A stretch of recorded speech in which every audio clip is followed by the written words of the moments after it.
समझ रहा हूँ। और मेरे बाजू में श्रील प्रभुपाद जी बैठे हैं, सामने गंगा देवी के विग्रह हैं और साक्षात गंगा यहाँ पे प्रकट रूप में स्थित है। तो प्रभुपाद जी की कृपा से हम ऐसे धामों की यात्रा कर रहे हैं। परम पूज्य श्री जय पताका स्वामी महाराज जी कहते हैं, उन्होंने विशेष करके श्री प्रभुपाद जी के ऊपर उन्होंने जो एक भजन गाया है, उस भजन में वो कहते हैं कि यदि प्रभुपाद न होते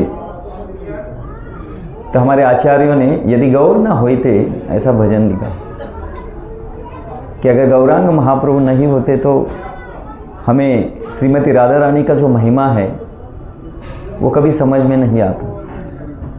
तो हमारे परम पूज्य प्रिय श्री जय पताका स्वामी महाराज एक स्टेप आगे जाते हैं और यही होता है, यहाँ लगे हुड़ा हुड़ी कि हर एक व्यक्ति, हर एक भक्त अपने गुरु किस तरह से महान है, अपने गुरु तत्व को अगर प्रकाशित करना हो तो जो हमारे गुरु होते हैं, जब हम गुरु की स्तुति, गुणगान, उनका योगदान, उनका जो कार्य है, जब हम समाज के सामने प्रस्तुत करते हैं, तभी गुरु के द्वारा पूरा गुरु तत्व संतुष्ट होता है। तो महाराज जी कहते हैं कि यदि प्रभुपाद न होते तो प्रभुपाद न होते तो कल हम चर्चा कर रहे थे कि हम शायद कहाँ होते हमें पता नहीं है। और विशेष करके श्री गौरांग महाप्रभु प्रकट होने के बाद उन्होंने श्री राधा रानी की महिमा के बारे में प्रचार किया और राधा रानी का जो भाव है उसको वो स्वीकार कर रहे हैं। लेकिन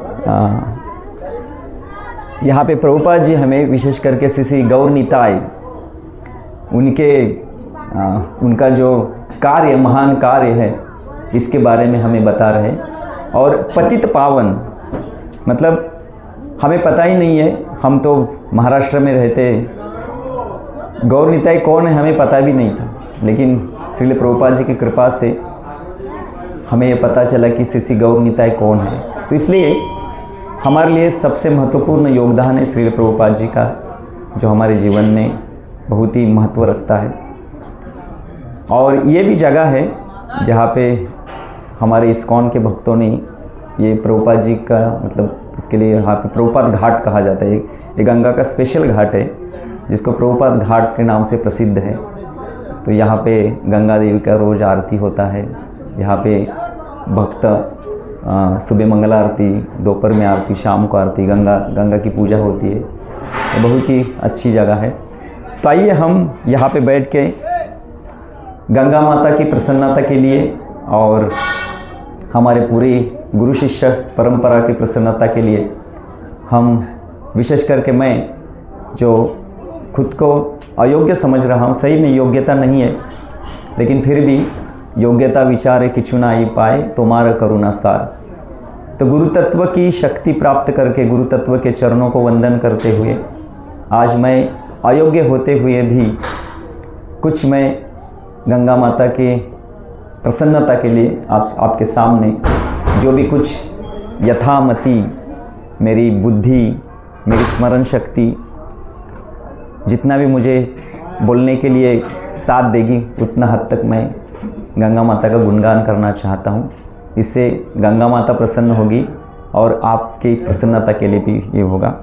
तो आइए पहले हम पूरी गुरु शिष्य परंपरा को वंदन करते हैं, क्योंकि उनके कृपा के बिना हमारा पूरा जो कार्य है वो बिल्कुल अधूरा है। तो पहले हम पूरे गुरु शिष्य परंपरा को वंदन करते मंगलाचरण के द्वारा। मंगलाचरण ये मंगल आचरण करने के लिए होता है। मंगलाचरण जब हम करते हैं तो मंगलाचरण जिस उद्देश्य से किया जाता है वो उद्देश्य पूरा होता है। जैसे हम यहाँ पे अगर गंगा माता की स्तुति के लिए अगर मंगलाचरण कर रहे हैं तो उसमें कोई असुविधा न हो, उसमें कोई अड़चन ना आए, उनके बाधाएं न आए, और जो भी मेरे मुख से कुछ ऐसी टूटी फूटी जो भी कुछ स्तुति निकलेगी, बस वो मंगलमय हो, इससे गंगा माता प्रसन्न हो, गुरु शिष्य परंपरा प्रसन्नता हो, ये पूरा मंगलमय हो। तो इस मंगलाचरण को हम सभी गाते हैं अपने शक्ति को प्राप्त करने के लिए। ओम अज्ञानतिमिरन्धस्य ज्ञानाञ्जनशलाकया चक्षुरुन्मिलितं येन तस्मै श्रीगुरवे नमः। श्रीचैतन्यमनोभीष्टं स्थापितं येन भूतले स्वयं रूपा कदा मह्यं ददान्ति स्वपदान्तिकं। वन्देऽहं श्रीगुरो श्रीयुतापदकमलं श्रीगुरुन् वैष्णवांश्च। श्रीरूपं साग्रजातं सहगण रघुनाथान्वितं तं सजीवं साद्वैतं सावधूतं परिजनसहितं कृष्णचैतन्यदेवं श्रीराधा कृष्णपदां सहगण ललिता श्रीविशाखान्वितं च। नमः ॐ विष्णुपदाय कृष्णप्रेष्ठाय भूतले श्रीमते भक्तिवेदांत स्वामिनिति नामिने। नमस्ते सरस्वती देवे गौरवाणी प्रचारिणे निर्विशेष शून्यवादी पाश्चात्यदेशतारिणे। नमः ॐ विष्णुपदाय कृष्णप्रेष्ठाय भूतले श्रीमते भक्तिसिद्धान्त सरस्वतीति नामिने। श्रीवार्षभानवी देवी दयिताय कृपाब्दये कृष्ण संबंध दायिने प्रभवे नमः। माधुर्य उज प्रेमाढ्य श्रीरूपानुग भक्तिद श्री गौर करुणा शक्ति विग्रहाय नमस्तुते। नमस्ते गौरवाणी श्रीमूर्तये दीनतारिणे रूपानुग विरुद्ध प्रसिद्धांत ध्वंतहारिणे। नमो गौर किशोराय साक्षात् वैराग्यमूर्तये विप्रलम्बरसाम्बोधे पदाम्बुजायते नमः। नमो भक्ति विनोदाय सच्चिदानन्दनामिने गौरशक्ति स्वरूपाय रूपानुगवरायते। गौर आविर्भाव भूमिष्ठं निर्देष्ट सज्जन प्रिय वैष्णव सार्वभौम श्री जगन्नाथाय ते नमः।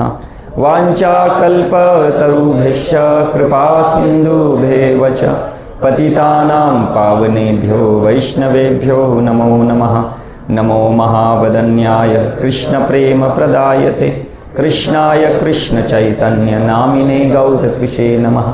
पंचतत्वात्मकं कृष्णं भक्तरूपस्वरूपकं भक्तावतारं भक्ताख्यं नमामि भक्तशक्तिकं। हे कृष्ण करुणा सिंधु दीनबंधु जगत्पते गोपेश गोपिकाकांत राधाकांत नमस्तुते। जयतां सुरतो पंगो मम मंद मतिर्गति मत्सर्वस्व पदाम्भुजो राधा मदन मोहनो। दिव्यात् वृंदारण्यकल्पद्रुमात् श्रीमत् रत्नागार सिंहासनस्थो श्रीमत् राधा श्रीलगोविंददेव पृष्ठालिभि सेव्यमानो स्मरामि। श्रीमान् सरसारंभी वंशीवट तटस्थिता कर्षन्वेणु सुनिर्गोपी गोपीनाथाय श्रेयस्तु नः। तप्त कांचन गौरांगी राधे वृंदावनेश्वरी ऋषभानुसुते देवी प्रणमामि हरिप्रिये। जय श्री कृष्ण चैतन्य प्रभु नित्यानंद श्री अद्वैत गदाधर श्रीवासादि गौर भक्तवृंद। हरे कृष्णा कृष्णा कृष्णा हरे हरे हरे राम राम राम हरे हरे। हरे कृष्णा। सो हम बिल्कुल गंगा के तट पे बैठे हैं। गौरांगेर आरती कशोभा जगमन जन लोभा किब जयो जयो। तो जो गौर आरती होती है, इस गौर आरती में श्रील भक्तिविनोद ठाकुर लिखते हैं कि ये जो गौर आरती है ये बिल्कुल जानवी तटे, गंगा का एक नाम जानवी है कि क्यों कैसा है, हम भी इसकी चर्चा करेंगे। तो गंगा के बिल्कुल नज़दीक, जैसे कृष्ण वृंदावन में उनके अलग अलग कुंज यमुना के तट पे हैं, वैसे इस नवद्वीप में हमारे जो गौरांग महाप्रभु निताय गौरचंद्र, उनके भी अलग अलग कुंज है, और वो भी कहाँ पे है? गंगा के तट के ऊपर। सेम जिस प्रकार वृंदावन में यमुना के तट पे अलग अलग कुंज हैं, वैसे नवद्वीप में यहाँ पे गंगा के तट पे अलग अलग कुंज में है, कुंज होते हैं। और एक कुंज में हर रोज़ श्री चैतन्य महाप्रभु की एक आरती होती है, जिसको गौर आरती कहते हैं। और हमारे मंदिरों में शाम के समय पे ये गौर आरती की करते हैं हम लोग। तो ये गंगा का जो अवतरण है, विशेष करके इसका जो बाहर के लोगों को, देखो गंगा देवी है ना, गंगा देवी का जिस प्रकार से हमारे आचार्य जगत में आते हैं, भगवान जब भी जगत में आते हैं, तो उनका एक कारण होता है, एक मुख्य कारण होता है और एक गौण कारण होता है। तो पूरे जगत में अगर हम गंगा के बारे में अगर हम पूछेंगे, गंगा माता के बारे में अगर हम पूछे पूरे जगत को, तो जगत एक ही कहते हैं, गंगा माता किस लिए है? पाप देने के लिए। हमें पाप से मुक्त होना है और हमें गंगा माता को पाप देना है। क्यों गंगा में नहाना है? ताकि गंगा को हमें पाप देना है, हाँ, ताकि हम फिर से जाके हम अपनी दुनिया में अपने जो भी कुछ हमारा संसार व्यवहार कर सके। तो लोग पाप से डरते हैं, और पाप से डरने के लिए कैसे मुक्त हो जाए, तो पुराणों में वर्णन किया जाता है कि अगर पाप से मुक्त होना है तो जाइए गंगा में एक बार अगर डुबकी लगाते हैं तो आपके सभी पाप नष्ट होते हैं। तो पूरे जगत के लिए गंगा माता एक पाप निवारक है, और ये गलत नहीं है, ये सही है ना। क्योंकि हमें पता है कि जब गंगा माता का जो अवतरण हुआ था, तो इसलिए हुआ था कि किस तरह से जो सगर पुत्र थे उनके उद्धार के लिए, हाँ, उनके पूरे परिवार से प्रयास कर रहे थे। तीसरी पीढ़ी में जब भगीरथ मुनि, उनको भगीरथ कहा जाता है, भगीरथ मतलब बहुत ऐसा भयानक प्रयास करके उन्होंने साक्षात गंगा माता को अवतरित किया था, हाँ, इसलिए गंगा का एक नाम है भागीरथी कहते हैं, भागीरथी। तो इसलिए राजा भगीरथ के द्वारा गंगा माता को यहाँ पे लेके आए थे। तो एक कारण है कि विशेष करके पापों से मुक्त करने के लिए गंगा माता का अवतरण है, लेकिन अंतरंग कारण बहुत अलग है। तो इसलिए जब आचार्य गंगा माता के बारे में कुछ वर्णन करते, तब हमें समझ में आता है कि गंगा देवी का अवतरण पाप के मुक्ति के लिए नहीं है। गंगा माता का जो अवतरण है वो कोई अलग ही कारण है। इसलिए हमें, अगर हम आचार्यों के टिप्पणियों के अनुसार या उनके वक्तव्यों के अनुसार जब हम किसी के अवतरण के बारे में जब हम चर्चा करते, तब हमें पता चलता है कि नहीं, गंगा माता कोई साधारण नहीं है। जब हम किसी को माता कहते हैं, माता मतलब ऐसी स्त्री जिसका कोई स्वार्थ नहीं है, समझ। माता मतलब उसको मराठी में त्याला आई म्हणतात, आई। चैतन्य भागवत में श्री वृंदावन दास ठाकुर बोलते, अगर कोई एक बार प्रेम से आई भी बोलेगा, आई, तो पाप से मुक्त होगा। वो लिखते हैं वैसे चैतन्य भागवत में। तो इसलिए ये तो माता है, जगत माता है। और हम चर्चा करेंगे विशेष करके ये जो स्थान है, ये स्थान मुझे अभी हमारे प्रिय पुरुष गोविंद मुझे बता रहे, प्रभु जी यहाँ की कहानी है, सब उनको पता है, मुझे यहाँ पे सिर्फ बिठा रहे हो। तो वो बता रहे थे कि यहाँ का जो स्थान है विशेष करके क्यों महत्वपूर्ण है, यहाँ पे हमारे इस्कॉन के भक्तों ने ये जगह क्यों चुना, यहाँ पे घाट क्यों बनाया गया। तो इसके पीछे ये कारण है कि जब भगीरथ मुनि जब यहाँ से गंगा माता को लेके जा रहे थे, और गंगा को लेके जा रहे थे, अचानक जब इस विभाग में जब आते हैं, तो अचानक गंगा का जो आवाज़ है ना, वो एकदम शांत होता है। तो क्योंकि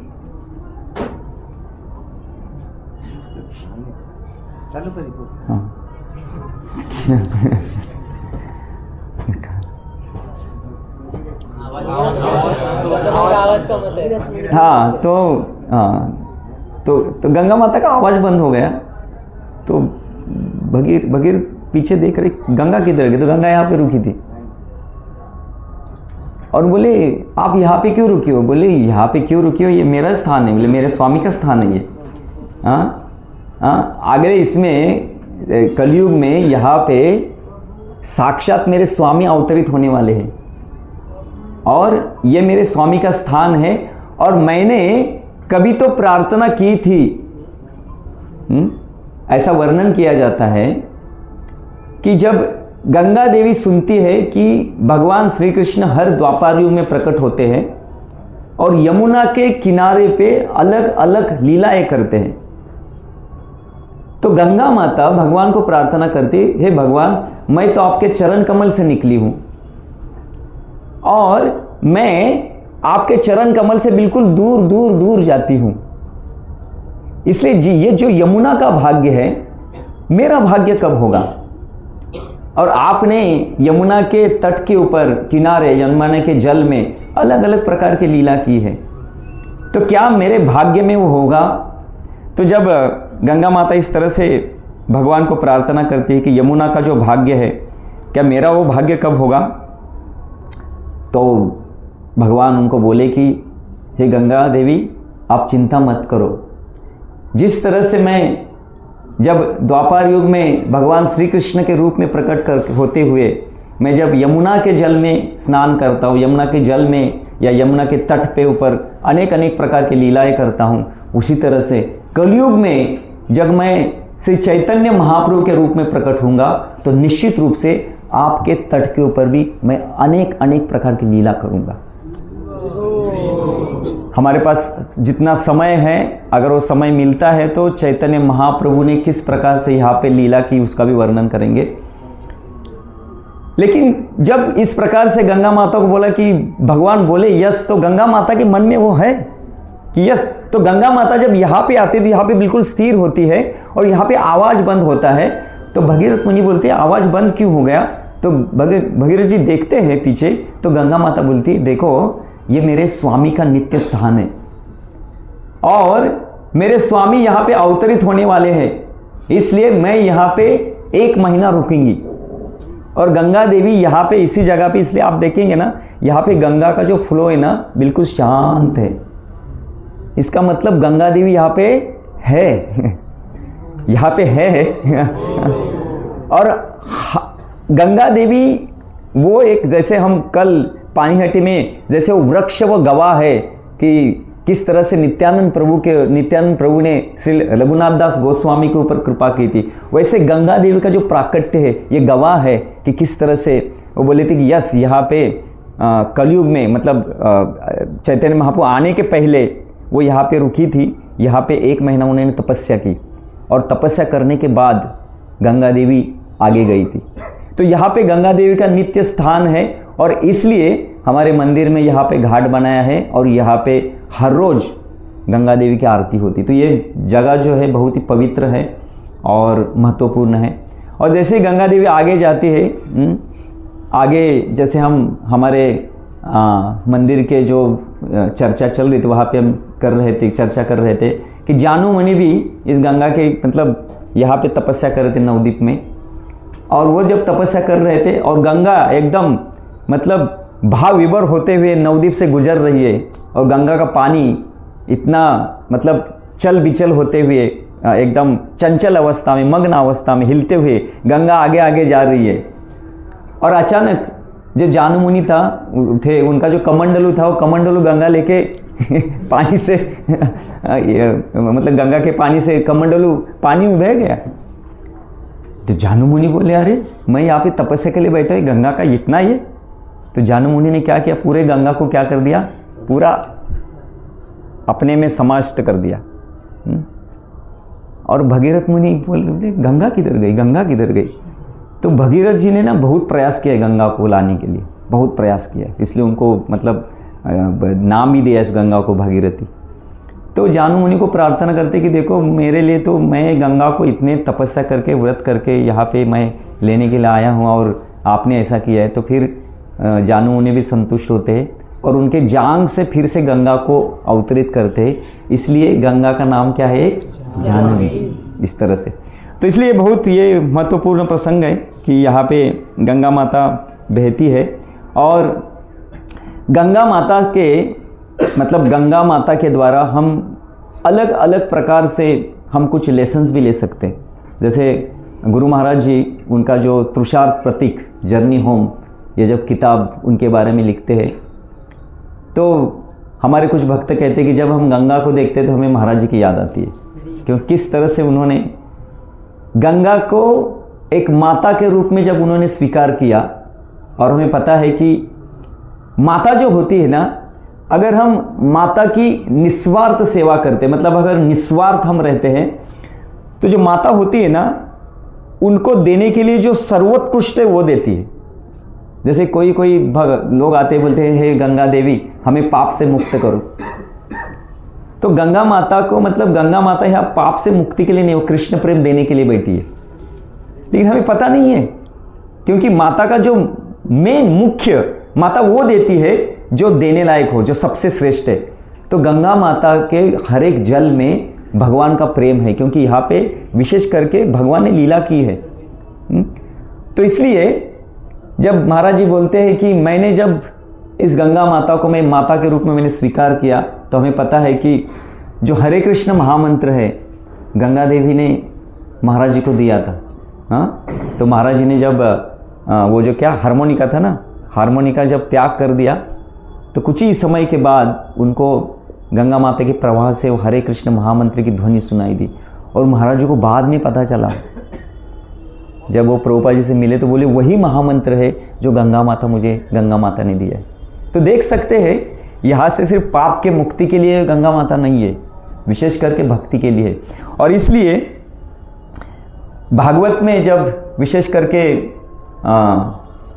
गंगा माता के बारे में कहा जाता है, भागवत भक्ति के बारे में जब वर्णन करता है, तो ऐसे अनेक श्लोक है जिस श्लोकों में जिस तरह से गंगा का प्रवाह होता है, जो हिमालय से निकलता है, और रास्ते में इतनी बाधाएं आते हुए भी गंगा माता जहाँ कहाँ भी उसको रास्ता मिलती है, पर्वत से, पेड़ से आजू बाजू से, लेकिन बिल्कुल उनका उद्देश्य क्या है, मुझे कहा जाना है गंगा सागर। तो वैसे श्रीमद् भागवत वर्णन करता है कि हमारी जो भक्ति है वो कैसी होनी चाहिए, जिस तरह से गंगा का प्रवाह होता है। तो इसलिए जो अखंडित भक्ति है, इसके बारे में भी गंगा माता हमें कुछ शिक्षा देती है। और जैसे गंगा माता का जो प्रवाह होता है, जो समुद्र तक निश्चित रूप से जाता है, वैसे महाराज जी अपने किताबों में लिखते हैं, वैसे अगर हम उपदेशों का प्रवाह अगर हम स्वीकार करते हैं, तो निश्चित रूप से हमें हमारे जीवन का जो उद्देश्य है, हम हमारे ध्येय तक हम जा सकते हैं। तो इसलिए ये जो शिक्षा होती है कि हमें अगर अखंडित भक्ति करनी है, तो अखंडित भक्ति कैसी होनी चाहिए, जैसे गंगा के प्रवाह जैसी। कुंती महारानी अपनी प्रार्थना में कहती है ना, गंगा एव कहती, गंगा एव।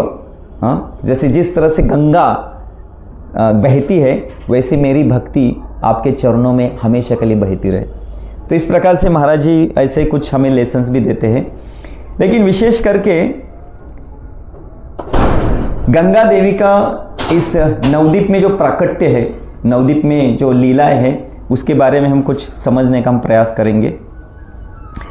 तो एक दिन समुद्र, क्योंकि यहाँ से नज़दीक समुद्र है, तो समुद्र गंगा माता को कहता है, समुद्र कहता है कि हे जानवी, क्योंकि इसका नाम जानवी आता है, तो बोलते हैं जानवी तुम बहुत भाग्यशाली हो, क्योंकि भगवान तुम्हारे तट पर वास करते हैं और आपके जल में लीला करते हैं और जल में स्नान करते हैं।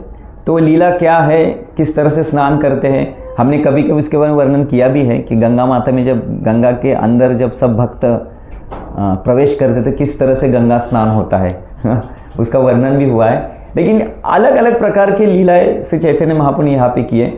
तो समुद्र देवता, समुद्र कहता है कि गंगा आप कितनी महान हो, जो भाग्य यमुना का था वो भाग्य आपका है। यमुना के तट के ऊपर भगवान ने लीला की, तो आपके तट के ऊपर भी अनेक अनेक लीलाएं की है, तो आपका बहुत भाग्य है।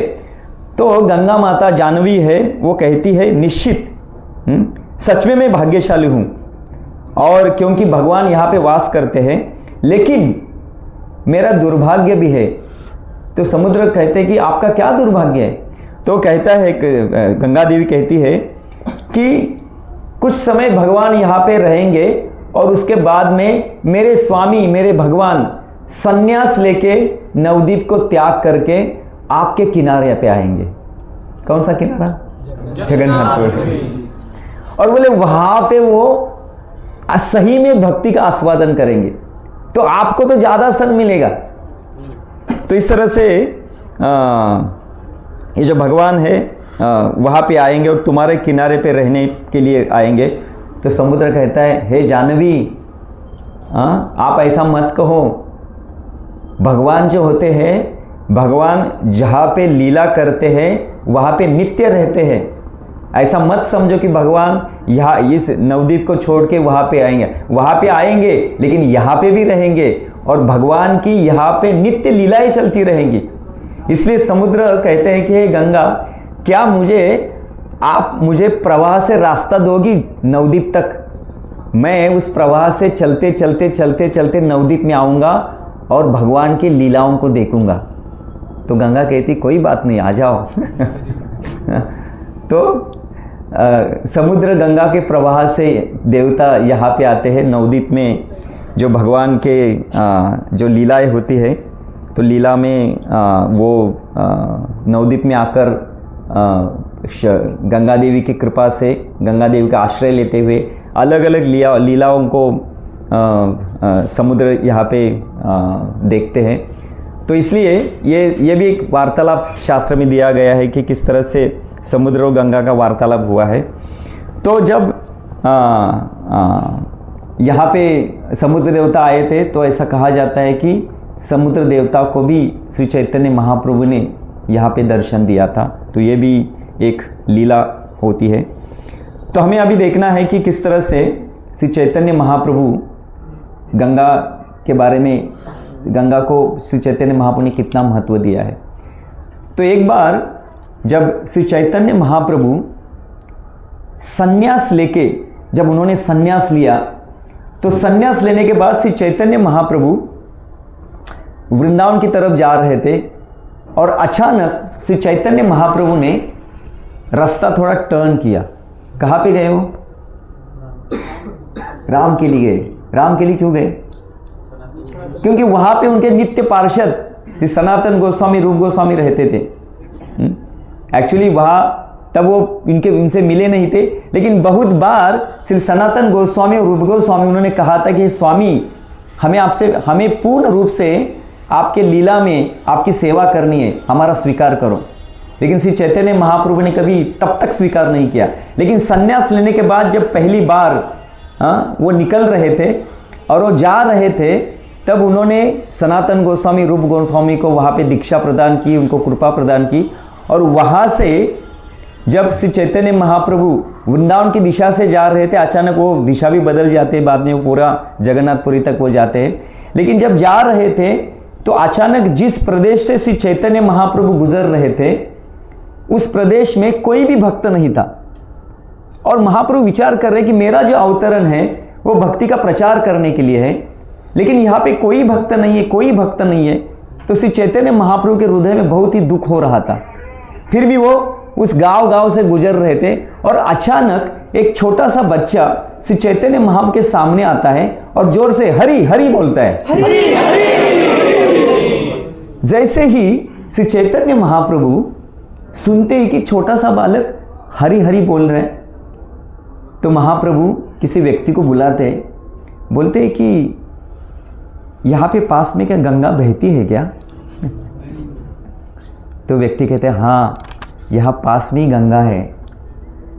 तो श्री चैतन्य महाप्रभु कहते हैं हाँ, इसलिए ये बच्चा क्या बोल रहा है? हरि हरि। तो देखिए, गंगा जहां बहती है वहां भक्ति बहना ही है। ध्यान में रखिए, जहां गंगा बहती है वहां भक्ति बहनी है, वह भक्ति होनी है। वहां का हर एक पेड़, हर एक पक्षी, मनुष्य, पशु, पक्षी वो भक्त रहेगा। और इसलिए श्री चैतन्य महाप्रभु कहते हैं कि हाँ, ये बच्चा क्यों बोल रहा है, क्योंकि मुझे पता है यहाँ से पास से गंगा गुजर रही, इसलिए श्री चैतन्य महाप्रभु भागते हुए गंगा के दर्शन के लिए आते। अभी कौन किसका दर्शन कर रहा है देखिए। इसलिए भक्त भगवान, हमें कभी पता नहीं चले कि कौन श्रेष्ठ है, भक्त श्रेष्ठ कि भगवान श्रेष्ठ। अगर भक्तों को श्रेष्ठ कहेंगे तो कभी वर्णन मिलेगा कि भक्त भगवान को श्रेष्ठ बोल रहे, और अगर भगवान को श्रेष्ठ बोलेंगे तो भगवान तो मेरे भक्त श्रेष्ठ है। तो इसलिए भगवान भागते हुए गंगा की तरफ भाग रहे, गंगा गंगा गंगा गंगा करते हुए भगवान भाग रहे, और अचानक गंगा का दर्शन होता है। तो सुंदर रूप से भगवान यहाँ पे गंगा की स्तुति करते, बहुत सुंदर स्तुति है। वो गंगा के स्तुति में कहते हैं, देखिए क्यों मैंने कहा कि गंगा माता का जो अवतरण है वो पाप नष्ट करने के लिए नहीं है, क्योंकि खुद श्री चैतन्य महाप्रभु अपने शब्दों से जब गंगा माता की स्तुति करते हैं तब हमें पता चलता है कि गंगा देवी का प्राकट्य पाप से मुक्ति के लिए नहीं है। तो श्री वृंदावन दास ठाकुर अपने शब्दों में लिखते हैं, वो कहते हैं कि श्री चैतन्य महाप्रभु गंगा माता के बारे में बोल रहे, तो कहते हैं प्रेम रस स्वरूप तोमार दिव्य जल। क्या बोल रहे हैं?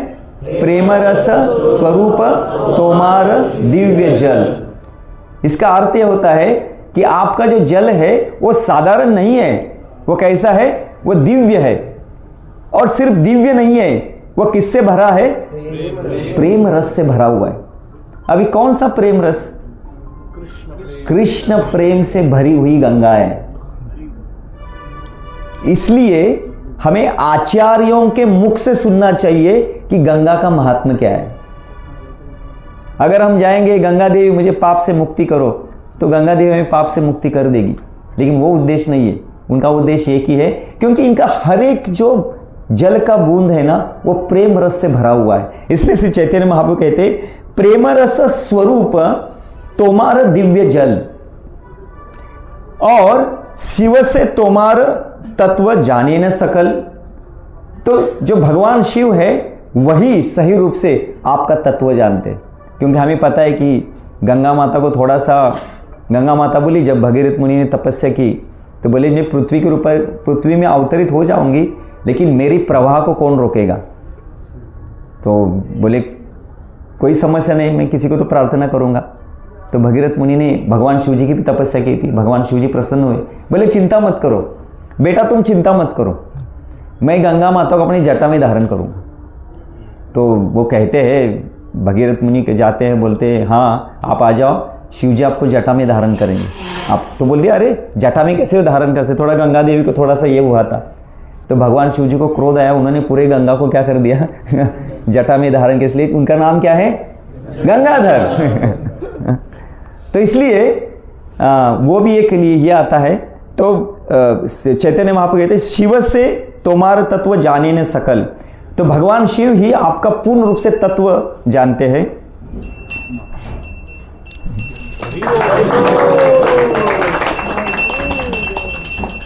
और कहते हैं, देखिए आगे कहते हैं, जय श्री गंगा माता की जय।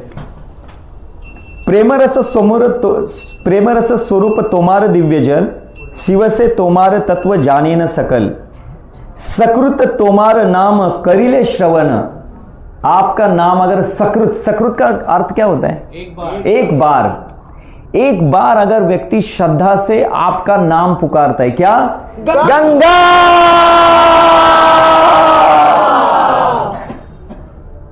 तो वो कहते हैं कि सकृत तोमार नाम करिले श्रवण, तार विष्णु भक्ति है कि पुनः भक्षण।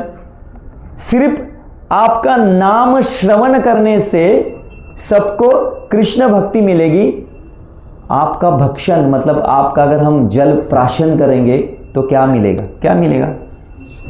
कृष्ण प्रेम मिलेगा। तो कहते कि सकृत तुम्हारे नाम करिले श्रवण, तार विष्णु भक्ति है कि पुनः भक्षण। तोमार प्रसाद से श्री कृष्ण हे न नाम, स्पुर है जीवेर मुके इते नहीं आन। तो आपके प्रसाद से मतलब आपकी कृपा से जो भगवान श्री कृष्ण का जो पवित्र नाम है, देखिए ये जो नाम हमें मिला है ना, ये कोई साधारण नहीं है। ये नाम पवित्र है और ये नाम खुद जिस धाम में हम बैठे हैं, इसी धाम में इस नाम को प्रकट किया है, इस नाम को यहाँ पे लेके आए हैं। ये नाम कहाँ से आए, लेके आए हैं? गोलोक से। वो गोलोक से हमारे प्रिय निताई गौरचंद्र, विशेष करके श्री चैतन्य महाप्रभु इस नाम को लेके आए हैं और इस नवद्वीप में उन्होंने प्रकट किया है। तो कहते हैं वो नाम तोमारे प्रसाद से श्री कृष्ण है न नाम, स्फुरे जीवर मुखे इते नहीं आन। दूसरा कोई कारण नहीं, आपकी कृपा से मुख के ऊपर भगवान श्री कृष्ण का नाम स्फुरित होगा। इसलिए हमें जोर से क्या कहना है? गंगा गंगा माता की। तो अगर कोई व्यक्ति इस तरह से अगर श्रद्धा से माता गंगा की शरण लेता है, पुकारता है, तो उसके मुख में क्या स्फुरित होता है? कृष्ण नाम। हरे कृष्णा कृष्णा कृष्णा हरे हरे, हरे राम राम राम हरे हरे। तो बोलते हैं तुम्हारे प्रसाद से श्री कृष्ण है नाम, स्फुरे जीवेर मुखे इति नहीं आन। कीट पक्षी श्रुगाल कुक्कर यदि है, तथापि तोमार यदि निकटे वसे। मनुष्य तो छोड़ो, कौन? कीट, पक्षी, शुगाल, कुक्कर। कुक्कर समझते हैं? तो ये सभी अगर आपके निकट अगर वास करते हैं, तथापि तहार जन भाग्यर उपमा, उनके भाग्य की उपमा क्या हम बताएं? अन्यत्र कोटीश्वर नाहे तरस, मतलब अन्य जगह की कोटि कोटि तुलना भी आपके जैसे, आपके बराबर हम नहीं कर सकते। किसके महात्म्य, मतलब जो आपके तट के ऊपर वास करता है, चाहे वो कुक्कर हो, शुगाल हो, पक्षी हो, पशु हो, पेड़ हो, कोई भी। तो कहते तथापि तहार जन भाग्यर उपमा, अन्यत्र कोटीश्वर नाहे तारसम। पतित तारिते से तोमार अवतार, तोमार समान तुम्ही नहीं आर। तो आपके समान दूसरा और कोई नहीं है। तो इसलिए जब श्री चैतन्य महाप्रभु अगर कहते हैं कि जो गंगा है, जो हमारे लिए एक माता के समान है, वो सिर्फ हमारे पाप के लिए नहीं है, वो हमें विशेष करके हमें कृष्ण भक्ति प्रदान करने के लिए यहाँ पे अवतरित हुई है। और इस जल में, क्योंकि श्री चैतन्य महाप्रभु ने यहाँ पे अलग अलग लीलाएं की है। अभी मुझे देखिए, जहाँ पे सिर्फ चैतन्य महाप्रभु नहीं, चैतन्य महाप्रभु के सभी भक्त इस गंगा के जल में उन्होंने पूर्ण रूप से वो स्नान करते थे, यहाँ पे लीला करते थे। उनका पूरा चरणामृत क्या है? सभी भक्तों का चरणामृत है। देखिए, चरणामृत जब भगवान के चरण कमल से निकलता है, वो बहुत ही मतलब अद्भुत होता है, अद्भुत।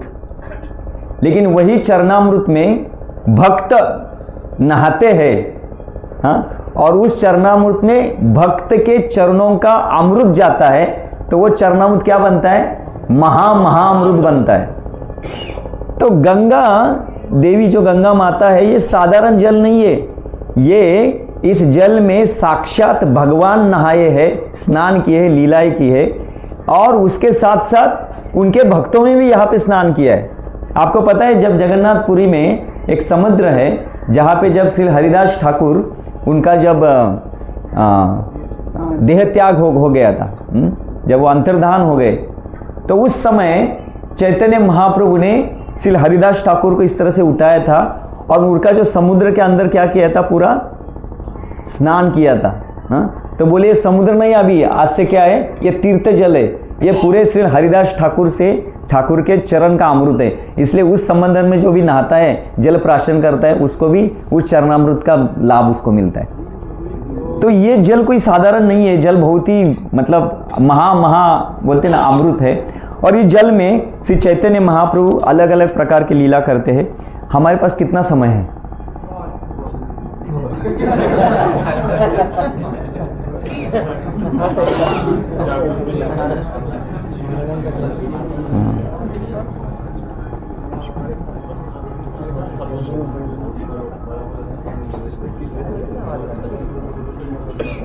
किती समय, किती वेळा विचार?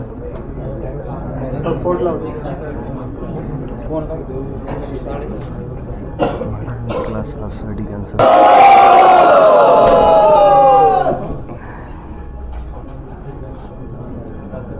तो श्री चैतन्य महाप्रभु जब उनका प्रकट ही इसलिए हुआ था कि उनकी गंगा देवी ने प्रार्थना की थी कि मेरे जल में, मेरे तट के ऊपर आप कब लीला करोगे। तो चैतन्य महाप्रभु विशेष करके जब नवद्वीप में थे और विशेष करके उनकी जो स्कूल की लीलाएं हैं, जब पाठशाला में जाते हैं, उस पाठशाला में जब जाते थे तो चैतन्य महाप्रभु हर रोज़ गंगा में आते थे, हर रोज़। और आपको पता है कि हम जब बचपन में स्कूल में जाते थे तो हमारे गांव में भी नदी होती थी क्या आपके घर में, है ना?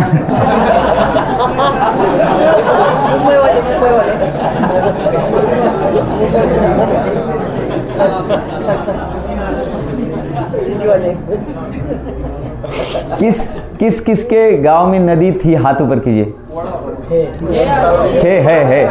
है।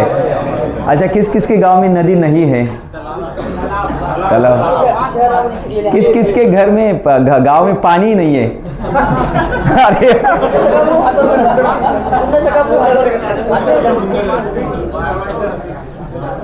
ठीक है, कोई बात नहीं। अभी आप मतलब ना, आप इतने महान भक्त बन गए हैं कि आपका गांव का उद्धार हो गया है। तो जब श्री चैतन्य महाप्रभु विशेष करके जब इस गंगा के किनारे जब छोटे थे और जब आते थे, और गंगा के किनारे जब आते थे तो अलग अलग प्रकार के शरारतें करते थे। अभी छोटा बच्चा जैसे जिस प्रकार की शरारत करता है, वैसे सभी प्रकार की शरारतें यहाँ पे चैतन्य महाप्रभु ने की है। और इतने शरारती थे, हट्टी थे, बचपन से हट्ट करते थे।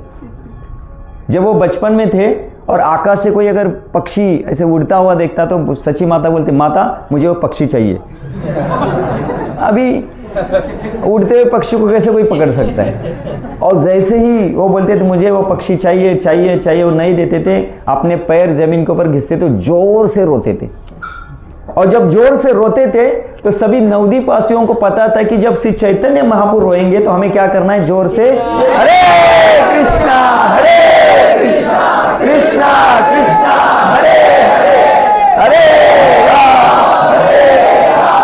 राम हरे हरे। तो जैसे ही वहां पे संकीर्तन होता था, श्री चैतन्य महाप्रभु शांत होते थे।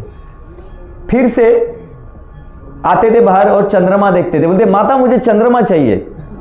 तो माता चंद्रमा कैसे दे सकते? नहीं देंगे। तो फिर उन्होंने अपना पैर घिसना, जोर से रोते थे। जैसे रोते थे सभी नवद्वीपवासी क्या करते थे?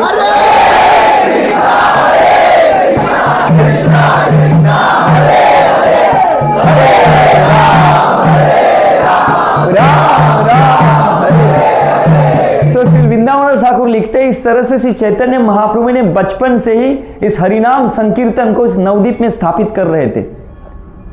और उनको सिर्फ एक बहाना बनाते थे कि किस तरह से मेरे भक्त मेरा नाम ले ले, तो बहाना बनाते थे, इसलिए हट्ट करते थे और हट्टी बन के रोते थे। और रोते थे तो नवद्वीप से आते थे, जोर से कीर्तन करते थे। जैसे कीर्तन होता था महापुरुष शांत होते थे। और जैसे महापुरुष थोड़े बढ़ने लगे और विशेष करके स्कूल में जाने लगे, स्कूल में जाने के बाद उन्होंने बहुत शरारतें की। क्या क्या शरारत की? विशेष करके गंगा में आते थे। ऐसे कभी होता था स्कूल को ना जाते ही नहीं थे, पूरा दिन भर यहाँ में गंगा में आते थे। और गंगा में अलग अलग लोग स्नान करते थे, तो उन किसी को क्या करना, किसी को क्या करना, मतलब बहुत शरारतें करते थे।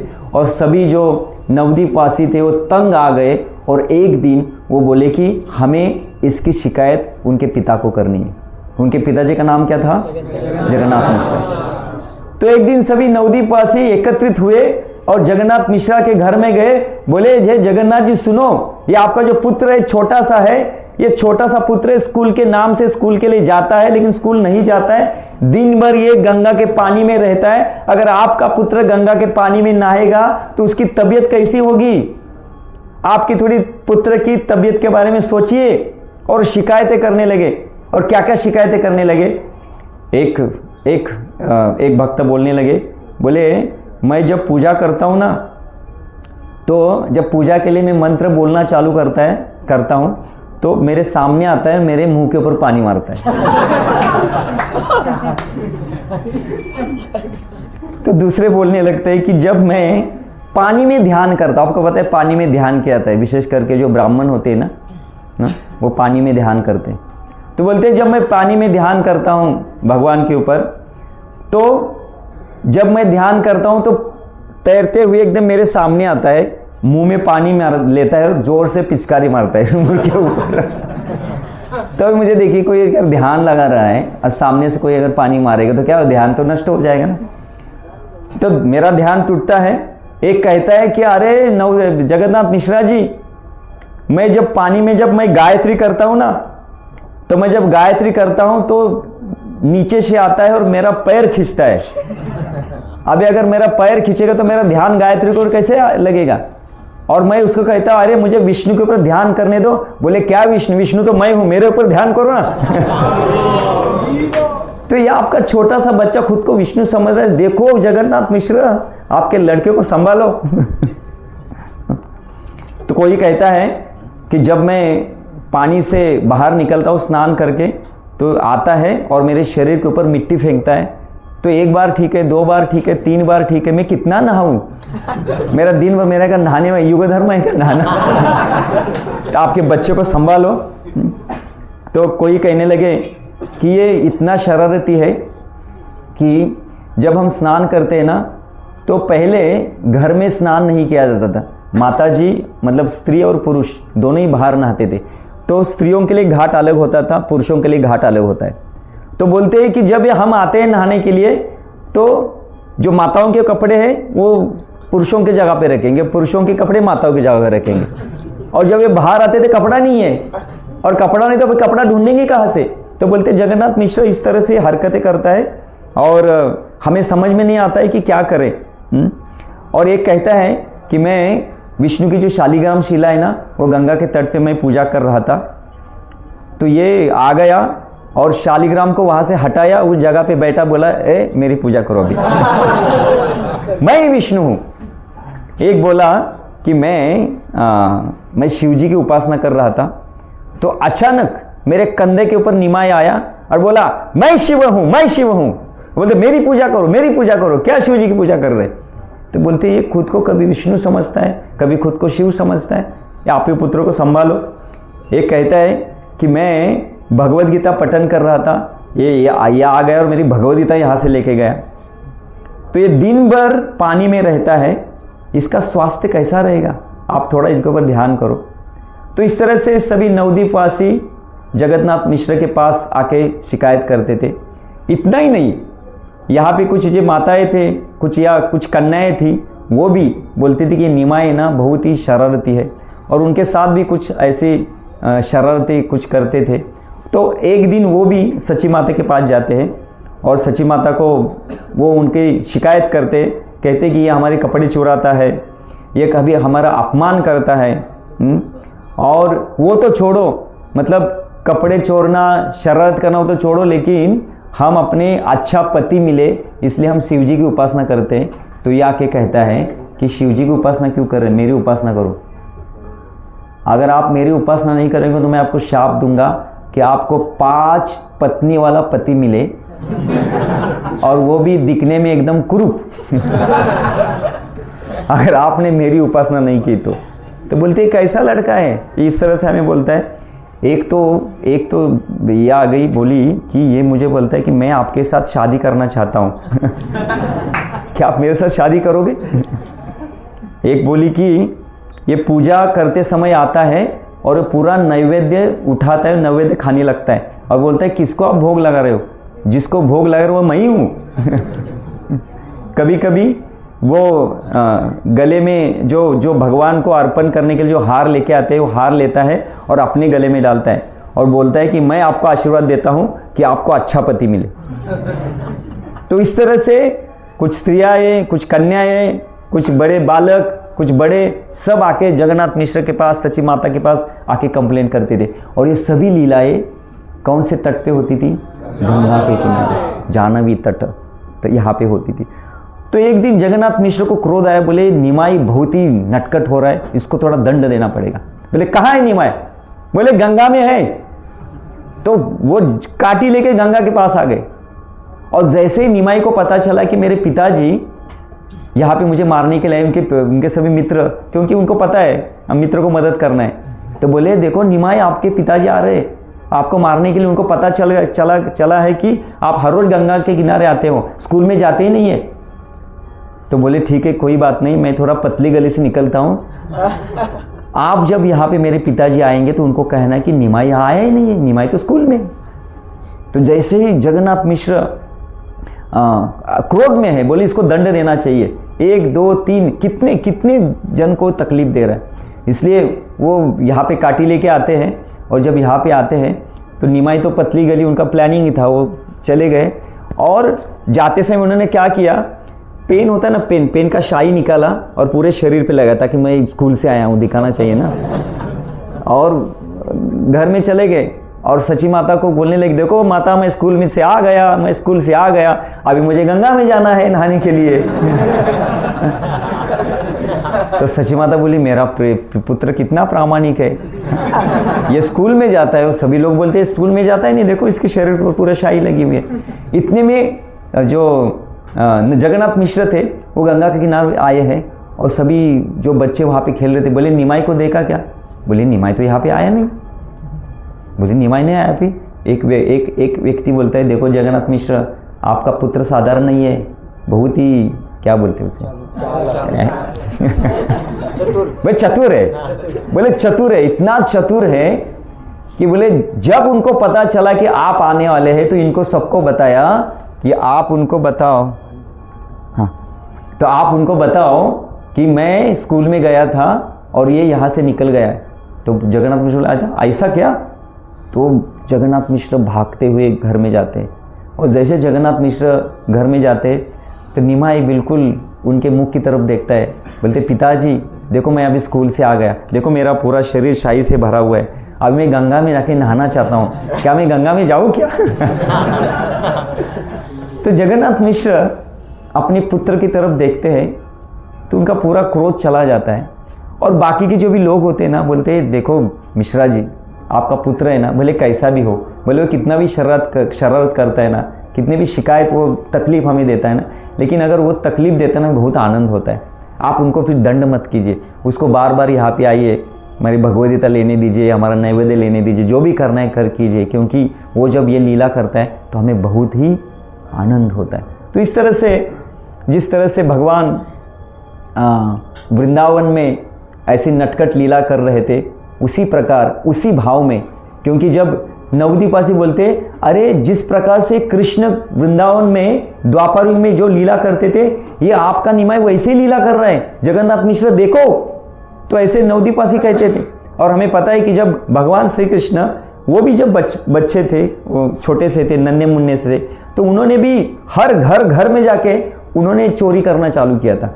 यहाँ पे निमाई भी सिर्फ वो गंगा के किनारे में नहीं, वो घर में जाके वो भी माखन चुराते थे, वो भी दूध चुराते थे, हाँ अपने भक्तों को लेके, अपने साथीदारों को लेके, तो वो भी सेम लीलाएं करते थे। तो वृंदावन में जब कृष्ण छोटे से थे तो वो भी घर में जाके माखन चुराते थे और बहुत की अलग अलग कोई शिकायतें करते थे।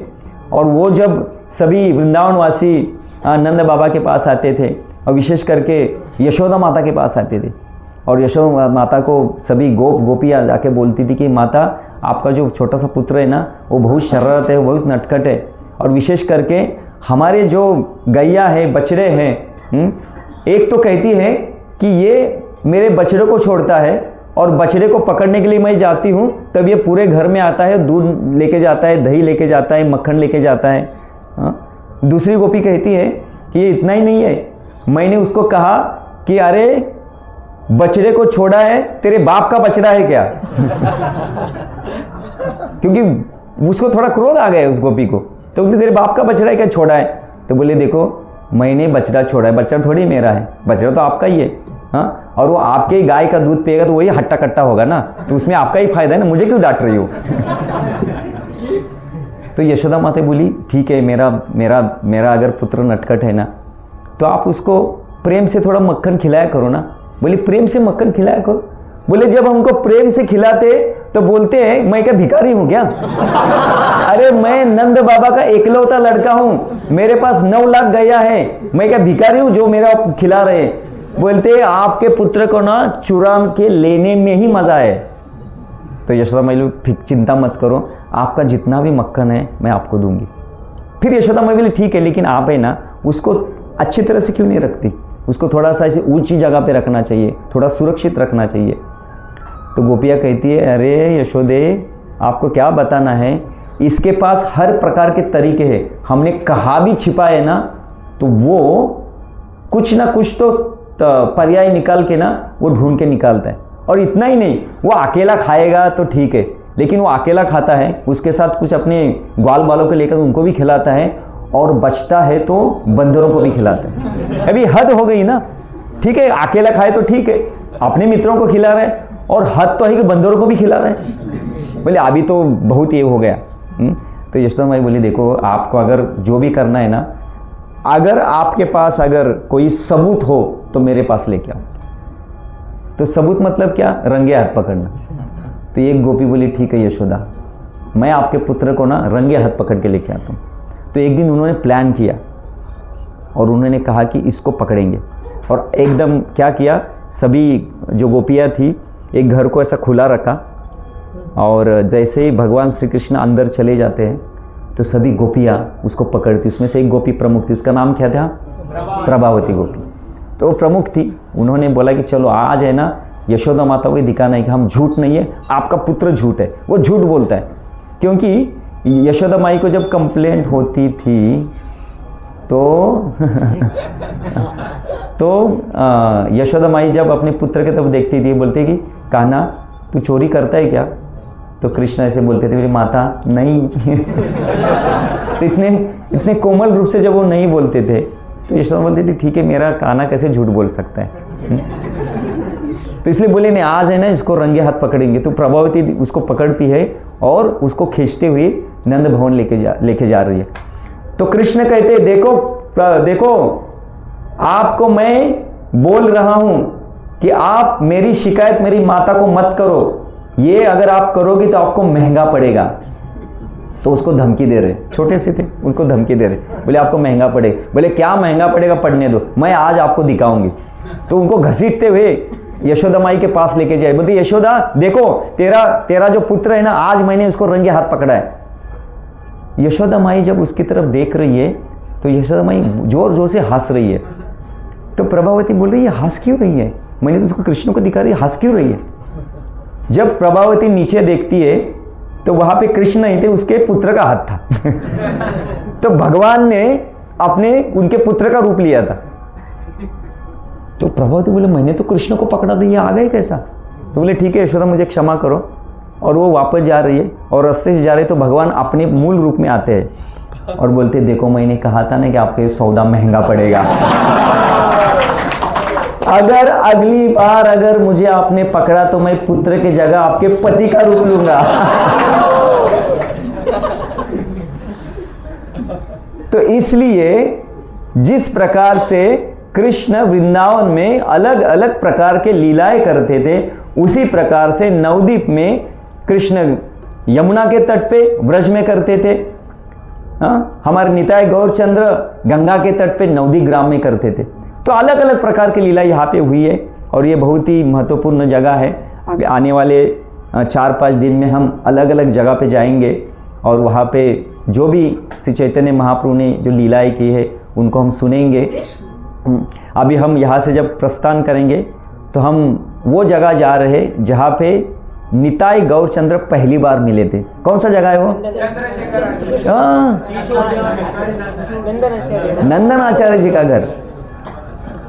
तो देखिए जब श्री चैतन्य महाप्रभु ने हरि नाम संकीर्तन आंदोलन की शुरुआत की, उसके पहले नित्यानंद प्रभु पूरे मतलब नित्यानंद प्रभु ने उसके पहले ही घर छोड़ दिया था। साधु को बुलाया और साधु ने नित्यानंद प्रभु की मांग की और नित्यानंद प्रभु लेके साधु घूम रहे थे। तो नित्यानंद प्रभु ने चैतन्य महाप्रभु जब तक संकीर्तन आंदोलन को स्थापित नहीं कर रहे थे तब तक पूरे वर्ल्ड में पूरे भारत में वो भ्रमण कर रहे थे। जैसे उनको पता चला कि श्री चैतन्य महाप्रभु ने हरे कृष्ण आंदोलन की शुरुआत की है तो नित्यानंद प्रभु तब वृंदावन में थे।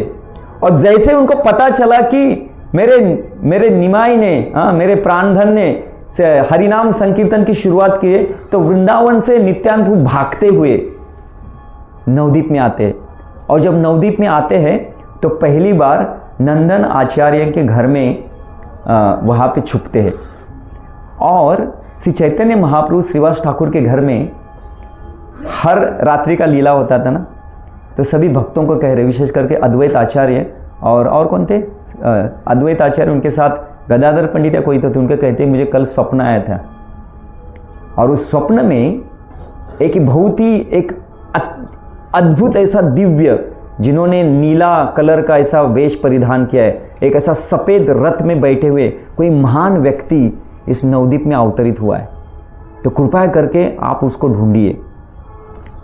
तो उस तरह से उनका वर्णन करते, जैसे सुबह होती है, सुबह से लेकर शाम तक सभी नवदीप में अद्वैत आचार्य सबको देख रहे, लेकिन उनको कहीं कहाँ पे वो नहीं मिलते।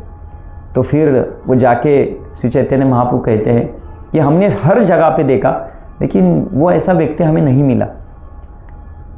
तो चैतन्य महाप्रभु को हृदय में पता चला कि मेरा निताय, हाँ, क्योंकि उनके वो प्राण धन थे, बोले मेरा निताय कहाँ पे मुझे पता है। और श्री चैतन्य महाप्रभु श्रीवास ठाकुर के घर में थे। श्रीवास ठाकुर के घर से श्री चैतन्य महाप्रभु भागते हुए, कीर्तन करते हुए जब वो नंदन आचार्य जी घर में जब प्रवेश करते, और जैसे ही प्रवेश करते हैं तो पहली बार जब इस पृथ्वी पे दोनों अवतरित हुए हैं, इस अवतरण के समय पे पहली बार गौर निताय एक दूसरे को आमने सामने देख रहे, पहली बार। अभी देखिए, जब पहली बार और दोनों ऐसे कि एक दूसरे के दोनों प्राण हैं, अभी दोनों प्राण एक दूसरे को देख रहे, उन दोनों को समझ नहीं रहे कि हमें भी करे क्या। कभी वो मूर्छित हो रहे, कभी उठ रहे, मूर्छित हो रहे, धूली में लोटपोट हो रहे, कीर्तन कर रहे, नाच रहे, एक दूसरे को आलिंगन दे रहे, और ऐसा कीर्तन हो रहा है, ऐसा कीर्तन हो रहा है, सभी भक्त वो कीर्तन में सम्मिलित हो रहे, और दोनों का देख रहे, दोनों को हंस रहे हैं, रो रहे हैं, आलिंगन कर रहे, मूर्छित हो रहे। तो ये जो लीला है ना, ये कहाँ पे हुई थी?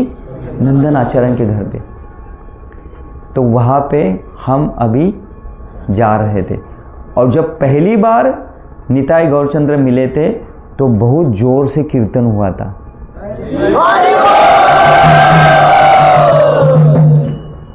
और हमें क्या करना है? क्योंकि आज का क्लास थोड़ा पोस्टपोन हुआ है तो पोस्टपोन मतलब महाराज जी का क्लास आज नहीं होने वाला है, तो हमें वहाँ पे जाके क्या करना है? और मैंने ऐसे, जब भी मैं नवदीप में आने से पहले ये सभी लीलाओं के बारे में किसी से सुन रहा था, पढ़ रहा था, तो हर बार हर एक लीला में जहाँ कहाँ भी भक्त एक साथ मिलते हुए कीर्तन करते थे, तो उस कीर्तन में अगर नित्यानंद प्रभु रहते थे तो चैतन्य महाप्रभु भी आते थे, प्रकट होते थे। और कभी कभी गौर निताय भी नहीं रहते थे, सभी भक्त, जब गौर निताय के अप्रकट होने के बाद जब भक्तों ने एक साथ आते हुए कीर्तन किया है, तब वहाँ पे गौर निताय प्रकट हुए थे। कोई मुझे बताएगा ऐसा एक प्रसंग? खेतुरी में जब पहली बार गौर पूर्णिमा का महोत्सव जानवा माता के आधिपत्य के नीचे जब हो रहा था, और विशेष करके उसमें श्री नरोत्तम दास ठाकुर भी वहाँ पे थे, और वहाँ पे जब जोर से गौर पूर्णिमा महोत्सव हो रहा था, तो साक्षात वहाँ पे निताय गौरचंद्र प्रकट हुए थे। तो देखिए, अगर हमारे पास श्रद्धा है और सही रूप से हमें निताय गौरचंद्र की अगर कृपा को प्राप्त करना है, तो अगर हम वहाँ पे निताय गौरचंद्र को पुकारते हुए अगर हम जोर से कीर्तन करेंगे, जिन्होंने व्रत लिया है, हमने सुना है ना, श्री चैतन्य महाप्रभु ने व्रत लिया है कि मैं नवदीप में प्रकट इसलिए हुआ हूँ, किसलिए? नाम संकीर्तन को स्थापित करने के लिए। और मैं नाम संकीर्तन क्यों स्थापित करना चाहता हूँ? ताकि सभी जीवों का उद्धार करने के लिए। तो देखिए, अभी आज हमारे पास वो समय है, वो काल है, वो परिस्थिति है, शक्ति है, सब कुछ है, इसलिए हमें वहाँ पे जाके कीर्तन करते हुए यहाँ से जाएंगे, और वहाँ पे हमें ये अनुभव करना है कि क्या रहा होगा जब गौर निताय एक दूसरे को आमने सामने देख रहे और एक दूसरे को मिल रहे। वो किस तरह से आनंद लेते होंगे। तो बस हमें मन में लेना है, और उन्होंने जो आनंद लिया है उस आनंद में उनको और आनंद देना है। तो उनको कब आनंद मिलेगा? जैसे जब वो दोनों मिल रहे थे तो बाकी सभी भक्त क्या करते? कीर्तन कर रहे थे। वैसे हमें मन में ये ध्यान करना है कि वहाँ पे गौर निताई एक दूसरे को देख रहे हैं, एक दूसरे को आलिंगन कर रहे हैं, एक दूसरे को पकड़ते हुए वो रो रहे हैं, वो हंस रहे हैं, कीर्तन कर रहे हैं, वो देखना है। और उनके आनंद में आनंद डालने के लिए हमें जोर से क्या करना है? कीर्तन करना है। तो निश्चित रूप से गौर निताई वहाँ पे प्रकट होंगे और उनके कृपा का जो क्या बोलते हैं उसे, कृपा की बारिश हमारे ऊपर कर देंगे। प्रश्न यह है कि हमारे पास श्रद्धा है क्या? पता है क्यों? क्योंकि जीव गोस्वामी प्रश्न पूछते हैं नित्यानंद प्रभु को। क्या पूछते हैं?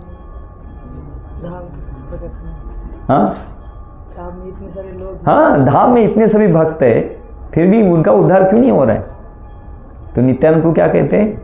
उनके पास श्रद्धा की कमी है, संबंध तत्व की कमी है।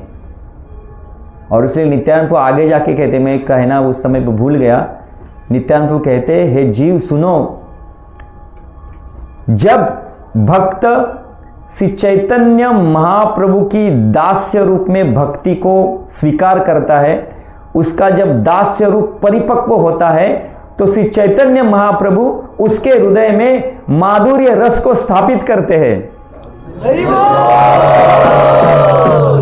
तो इसलिए वो जगह है जहाँ पे कीर्तन हुआ है, वो कीर्तन की भूमि है। नवदीप हर जगह कीर्तन वाली है। तो मैं बस यहाँ पे ही पूर्ण विराम देता हूँ आज की इस कथा के लिए। लेकिन मन में यही इच्छा है कि हम अगर जोर से कीर्तन करेंगे और अपने मनोभाव का धारण करेंगे और अच्छा मनोभाव लेके अगर हम गौर निताई की कृपा के लिए, उनको आनंद देने के लिए अगर श्रद्धा के साथ, प्रोत्साहन के साथ, उत्साह के साथ, धैर्य के साथ, निश्चलता के साथ अगर हम कीर्तन करेंगे तो निश्चित रूप से, क्योंकि नवदीप है, नवदीप का हर एक कण कण दिव्य है, इस हर एक कण कण में श्री चैतन्य महाप्रभु का कीर्तन रस छिपा हुआ है, तो निश्चित रूप से हमें वो प्राप्त होगा। हरे कृष्णा, जय श्री गंगा माता की, श्रील प्रभुपाद की जय, श्री निताई गौरचंद्र भगवान की, गौरीय संप्रदाय गुरु शिष्य परंपरा की, निताई गौर प्रेमानंदे। हरे कृष्णा। तो क्षमा कीजिए, हमारी कथा ऐसी है जैसे नित्यानंद प्रभु की कीर्तन पार्टी, वैसे हमारी कथा है। तो आप सभी हमारे अंतरंग भक्त इसलिए चल रहा है, इसलिए चला रहा हूँ। तो क्षमा कीजिए, कभी कभी वाक्य में इधर उधर हो रहा है, मराठी हिंदी इंग्लिश मिक्स हो रहा है, बस कृपा करके आप स्वीकार कीजिए। बस हमें गौर निताई के प्रेम को प्राप्त करना है। मेरी कथा से आपको आनंद मिले ना मिले वो महत्वपूर्ण नहीं है, या मेरी कथा से आप प्रसन्न हो या ना हो ये महत्वपूर्ण नहीं है। महत्वपूर्ण ये है कि हमें सबको, आपको और मुझे, हमें क्या करना है? गौर नित्यानंद की कृपा को प्राप्त करना है। बस ये ध्यान में रखिए। बाकी कदा इधर जाए उधर जाए, कहा जाए, कभी गलती से कुछ अलग शब्द भी निकलेगा तो कृपा करके मुझे क्षमा कीजिए, क्योंकि मति इतनी, स्मरण शक्ति इतनी अच्छी नहीं है।